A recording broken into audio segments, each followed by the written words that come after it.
Hello, me. It's me again. First of all, thank you all so much for all of your support on my Hellblade Senua Sacrifice series. I was a bit emotional when we finished and I didn't really get a chance to follow up, but thank you. This has been one of the best games I've ever played. Do you know what? It was incredible. It was frustrating and difficult, yes, but I just haven't been able to stop thinking about it. It's a few days now since I finished it, and I've had a few requests to watch and react to the Hellblade feature. It's a little extra thing on here you can't see because I'm covering it because I'm rude like that. So what we're gonna do is we're gonna watch that together as a little extra bonus episode of the Let's Play because I never want it to end. Let's watch together. Stormy seas and lost souls. Who is it? She's dreamt of this before. It's coming. Is it?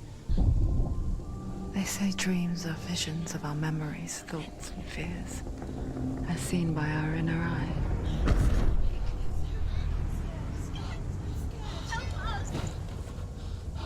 But what if each one of us is always dreaming, even when awake?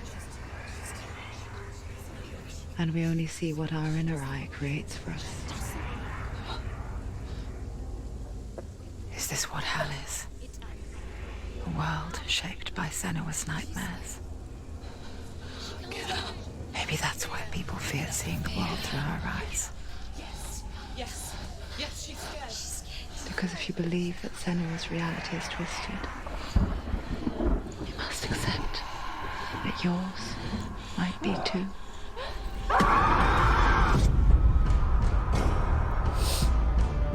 Oh, it's so good. So in the end, the whole game was all in her head, basically. It represented her mental struggle. Hellblade: Senua's Sacrifice is a video game about Senua, a Celtic warrior on a vision quest into Viking territory. My people. But what sets our hero Senua apart is that she suffers from severe psychotic mental illness. He knows she's getting closer. He can feel her coming closer. She's getting closer. They're watching. The original idea for Hellblade was to create a classic hero's journey, a journey of suffering, but one where the fantasy world is not another planet or alternate universe, but a world that is constructed in Senua's mind. Oh. But to do so would mean putting psychotic mental illness at the center of the experience, a subject that is still considered taboo, and a challenge that was both terrifying and exciting in equal measure. In Hellblade, the starting point was a newly discovered Celtic goddess called Senua in Ashwell, Hertfordshire. When first discovered, her name was thought to be Senua, a name which I liked and kept. I wondered if Senua might have been a Celtic warrior like Boudica who stood up to the Romans. While the Romans had conquered all of Europe, there was a group of Celts up in the furthest reaches of the Roman Empire that could not be conquered, the Picts. I knew it was So the the Romans Picts. built a wall called Hadrian's Wall that spans across Britain from sea to sea. I live near to that. keep the Pictish barbarians at bay. The Picts were known for their war paint, painted on with woad, and their matted hair clumped with lime. And so Senua would be a barbarian Pict in this image. What's your name? Cool. Senua, I haven't seen you before. I don't live home much. Oh, Zeno's daughter. I have to go. Wait. Orkney is off the coast of Scotland and was inhabited by the Picts, steeped in history and mystery, and so I made Orkney Senua's home and set the stage for a crisis. Orkney, no way. I've never been In the personally. late 8th century, the first Vikings landed on the Orkney Islands. The population of the Picts crashed thereafter, replaced by the Norsemen of the 9th century. Were they wiped out? We don't know for sure, but it would seem likely given the reputation of the Vikings. The Northmen's brutality is legendary. High-ranking leaders and chieftains of the tribes they conquered were often offered as sacrifice to their gods. The most brutal of these sacrifices was Blood known as Eagle. the Blood Eagle.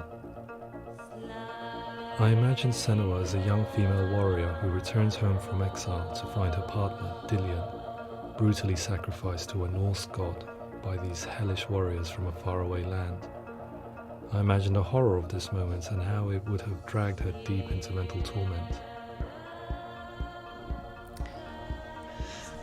This guy is so creative. Holy butts. Like,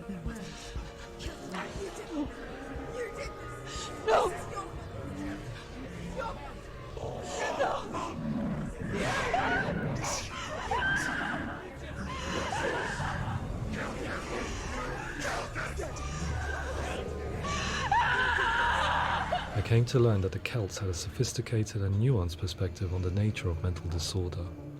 One term they used was Gelt. A Gelt is a man or woman who has been driven mad by a curse, battle trauma, or grief. The Gelt would take to a life in the woods in search of penance, punishment, and purgation. And so Senua became a Gelt, cursed by darkness, looking for redemption in the wilds. Another word the Celts used in reference to mental disorders was truth, meaning fool, or liar, one who utters the words of God. They tell of the mad sinner who flees battle into exile and takes on a beastly nature, growing feathers on his body. The character called Truth in Hellblade is based on a little-known person called Findan, an 8th century Irish Celt who was captured and enslaved by the Vikings, but eventually escaped to Orkney where he became a monk. I will tell you my stories of hell, if I may walk with you. Upon meeting Senua, it would be his stories that fuel her quest deep into their world of gods. The Northmen say the world will come to an end. The sun will grow black, the earth will sink into the sea, the stars will disappear, fire and water will meet, flames will play against the sky, the heavens and earth and all the world will be burned, all the gods will be dead, and the warriors of Valhalla and people everywhere. Senua, prepare yourself for Ragnarok. For it is not. Ah, there she is! So the stage was set for a new adventure, a journey into the Norse underworld called Hell, a vision quest fueled by madness and myth, a fantasy that was created by Senua's own mind, and one that we would experience through her eyes. This is your mission. This is your quest. There is nothing else left. To make a game about a warrior with psychotic mental illness as its central theme was fraught with danger. Mental illness such as psychosis is still taboo and rarely acknowledged in a century of cinema, never mind the new medium of games. Where it does feature, it often conflates psychosis and psychopathy associated with a lack of empathy. It is unfortunate that these two words sound so similar that they are used interchangeably in media. I must admit that I didn't have to look very far to discover my own ignorance of the subject. So we reached out to Paul Fletcher, psychiatrist and professor of health neuroscience at University of Cambridge. Psychosis is a descriptive term, and it refers to having a loss of contact with objective reality. So it's characterized by two main sets of symptoms. One of them is hallucinations, where somebody experiences perceptions when there is no actual objective thing out there to perceive. It's similar to, if you've ever played Until Dawn, it's similar to what, spoiler alert, I guess, one of the characters goes through in Until Dawn. Great game, by the way. But this was, because I was researching into this to sort of learn more about him, and this is, that was what little I knew about psychosis. So going into this game, I had people ask me like, oh, have you figured out what the voices are? And I'm like, yeah, it's psychosis, it's schizophrenia, and they were like, oh, you knew that? And I'm like, I just assumed it was the same kind of thing. But it being so, it feels so scarily real, which is terrifying, because it is terrifying. And I just, like, you can see literally all the research they put into this, like talking to these experts and how much they cared about getting it right and not just half-arsing it. Because obviously, you know, if they didn't and they got it wrong, it would be a disservice, it would be cruel to people that do suffer, or live with it, I should say. People that live with it. Who are you? And the other is delusions, where somebody comes to very often bizarre, unpleasant, frightening beliefs when there's no good evidence in favour of them. There's no doubt about it. So that's why she convinces herself she needs to save him. And the goddess Hela holds his soul there. We reached out to Welcome, a biomedical research charity that spends billions on research and awareness programs aimed at improving health. Mental health hasn't always been presented in the media in a way that is particularly helpful.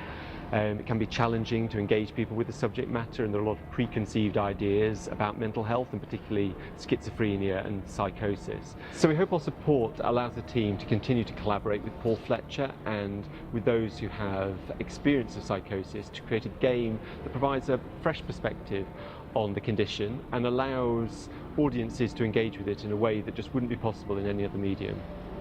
Oh, What it's so started out good. as a brief consultation convinced me that we were only scratching the surface of an immensely deep and interesting subject Oh, look at her that could hair. enrich and change the very nature of the game. That's cool. Thanks so much for coming here. Pleasure, thanks. It's really interesting for me. I'd love to be involved. I think it's fascinating. Our understanding of psychosis is still very much a mystery, and ways of treating it are still primitive compared to physical illness. After all, it is easy to see the pain and suffering caused by physical diseases or physical trauma. It is not so easy to see the mental suffering and trauma of severe mental illness. But what if we could find a way to see it? Games are capable of drawing you in for hours on end, playing the role of a character who is different from you, experiencing their perspective, and actively involving you in a world that functions with a different set of rules.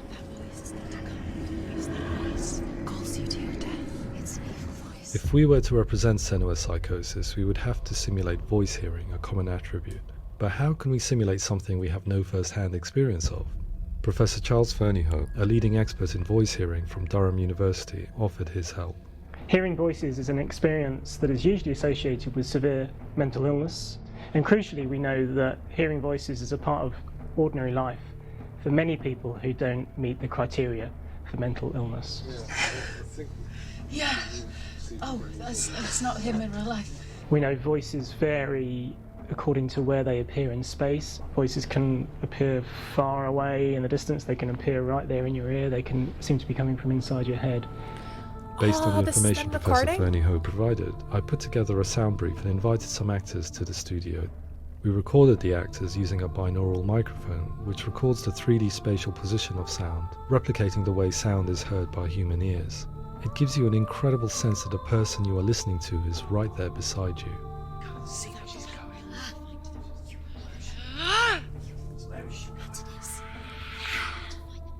Rachel Waddingham from the Voice Collective came to our studio with 2 young voice hearers to speak to our team. We talked at length about their experiences and they listened to our tests, giving us feedback on how we could improve on it. Everyone hates her. She's cursed. It's very hard to represent what this experience is like, partly because it's such a personal, intense, emotional experience. It's testament to how Ninja Theory have been listening to what the researchers are saying, but also crucially listening to the experts by experience. What they've come up with is so compelling. It's by far the best representation I've heard of what these experiences are like.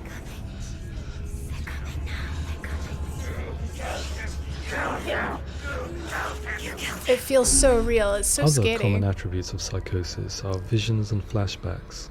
We met with Recovery College East, who work with and care for people recovering from severe mental disorders. A group of service users gave us their first-hand account of what they experience. Sometimes when the visions or what we're seeing is too much, it becomes more difficult until eventually we perhaps don't see anything. The people we spoke to, the stories they told, were fascinating, harrowing and mind-boggling. The reality of what people experienced was vivid, far exceeding what I could possibly have imagined. We went away itching to represent some of these visions and flashbacks in the game.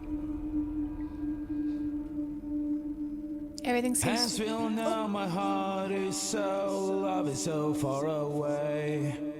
Don't you know how I wanna feel deeper? I could never know how you grow. Everything's in bits, like a photograph that's torn and put together again. If you move, it's frightening. Deep in me insanity does unfold. We see that come up in puzzles. Colours seem to be brighter now, almost as if they are luminous. That's in there. I just wanna feel deeper, deeper. Sometimes the world appears like a kaleidoscope and it can be beautiful. And terrifying. Ah, yes! That was a memory as well, that bit. When I move quickly, it's a strain on me. Things go too quick for my mind, they get blurred. Ah, like in the darkness. I often see waviness and melting of the walls. Yes, like in the labyrinth, it makes me feel nauseous.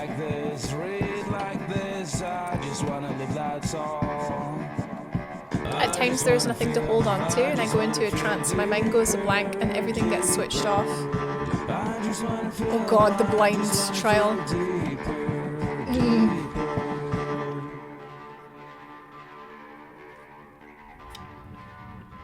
To refine our work, we continue to hold meetings with Recovery College East over the course of a year and a half, showing them what we had achieved so far and refining the in-game representations based on their feedback. With their help, flashbacks, visions and changes in perception were woven into the story and gameplay of Senua. The students that are involved in this project are incredibly excited about being involved. They have described the experience as being important because it values their lived experience and shows that despite what we have been through, all of that experience becomes valid, that actually it's something that we should all be talking about. The experiences described range from beautiful to frightening beyond comprehension. I heard of a girl who has to live with an angry voice screaming at her, slamming on her doors and walls 24 hours a day. I met someone who would often see hanging corpses in a room, so real that she would sometimes try to rescue them. The panic and fear that comes with such visions is entirely understandable, and it can be a living horror for some.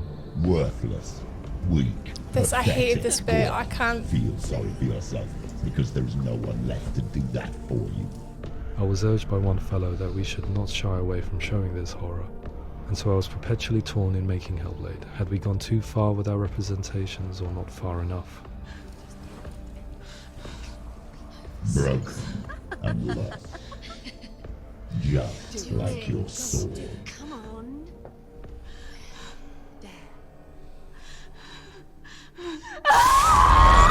In some ways, voice hearing and visions were the low-hanging fruit, so to speak. There's another aspect of psychosis that is much harder to explain, but one that I think video games are uniquely able to represent, which are often called delusions.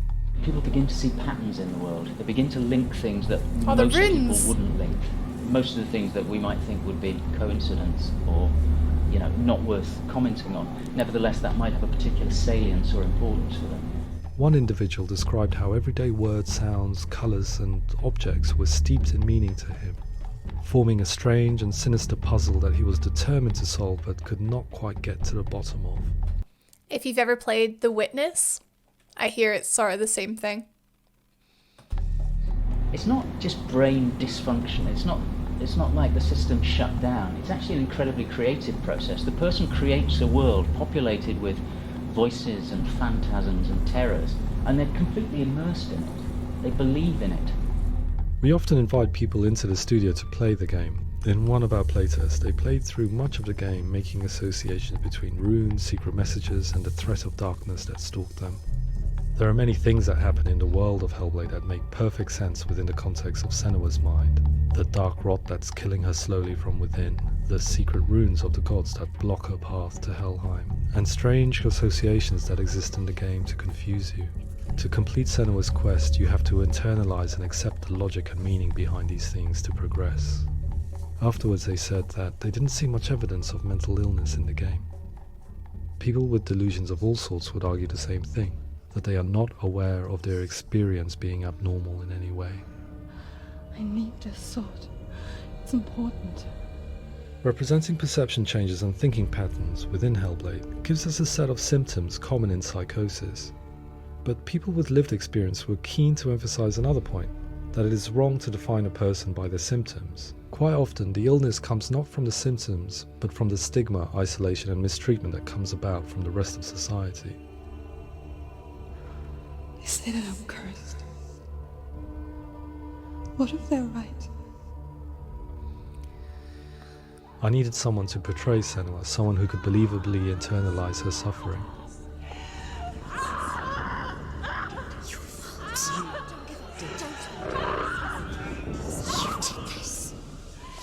Melina Jurgens, our video editor, had been a stand-in for Senua over a few months while we perfected our motion capture techniques.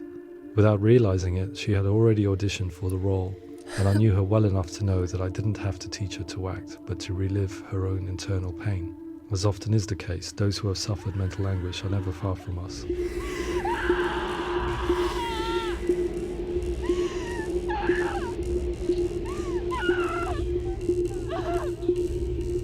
Jeez. My hope is that by creating a compelling and aspirational character in Senua who feels very much real, albeit in a fantasy setting, We can provide a lens into her reality, a different one to yours, and this is where storytelling comes into play.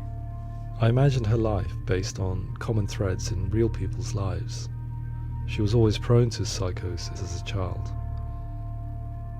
Her mother Galina also heard voices and had visions, so perhaps there was a genetic aspect. Or perhaps it was cultural, as she lived within a world without science, of gods and superstition, as exemplified by her druid father Zimbal.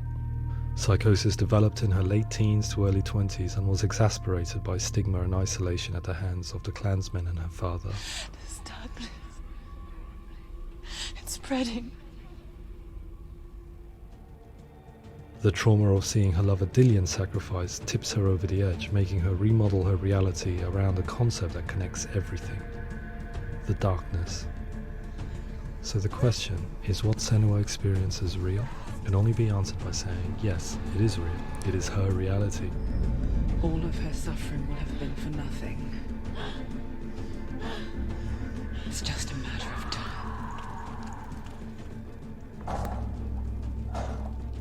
Towards the end of the project, service users and professionals that had collaborated with us were invited to see the near-final game.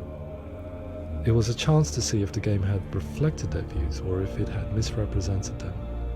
For me, being involved in especially developing Senua's character has been really important, and being able to bring in my perspective and what I see and what I hear, and having that built into the game has been a real privilege. It's gritty and it's meaty, and there are some tough subjects in there that are being tackled with honesty.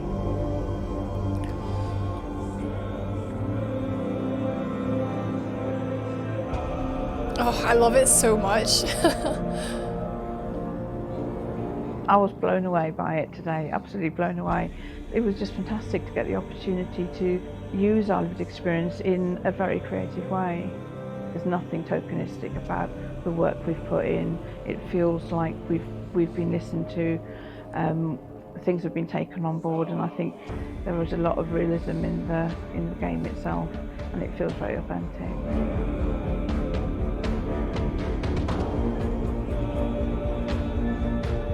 Hellblade will give people a good experience of what it's like to hear voices and have those experiences.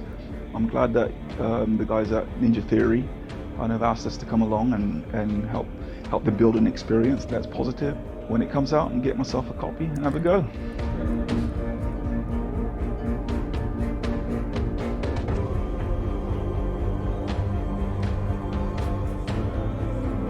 I want the art book. Is there an art book? book? All the way through, I was really inspired by how the conversations have translated into the game in a way that I think I didn't imagine was possible. So wonderful, really wonderful.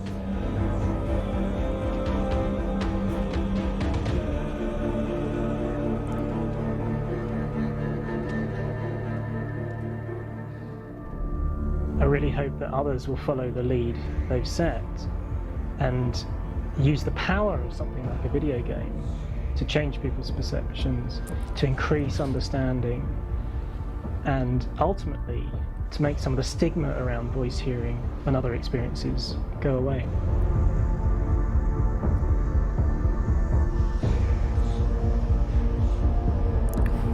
For me, it was really exciting to see something that I explore scientifically being represented so beautifully in a character who's trying to penetrate the mysteries of the environment in which they've been placed, with all of this strange uncertainty and noise and conflicting information that they're getting. I'm very excited by this way of trying to represent mental illness, because I think it actually might be offering us insights that we wouldn't get from pure scientific explorations, and actually giving us quite an empathic view of what it might be like.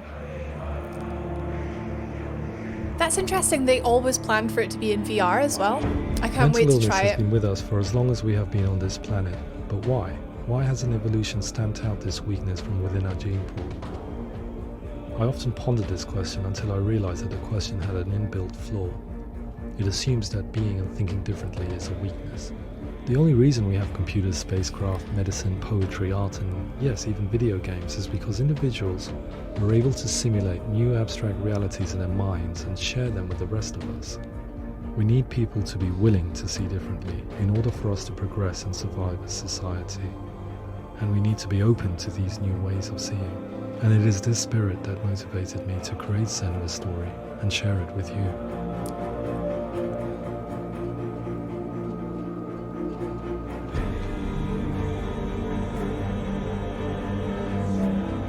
Oh, so good. So good. Oh, jeez. That's so interesting. I feel like a lot of it was stuff I had already sort of suspected. Like, you can just tell. You can just tell the amount of work, the amount of love and care that went into getting this just right. And it worked, man. It worked. I loved it. Can't wait to see what the sequel has in store. What did you guys think of Senua's Sacrifice? Let me know. I hope you've enjoyed it. I'm excited to see, you know, I'm definitely playing the second one in cosplay. Maybe we'll stream it. Maybe we'll put it on here on YouTube. Who knows? Either way, these are great. Thank you for taking the time to watch this with me. Hope you enjoyed it. And I'll see you in the next one. Take care of yourselves.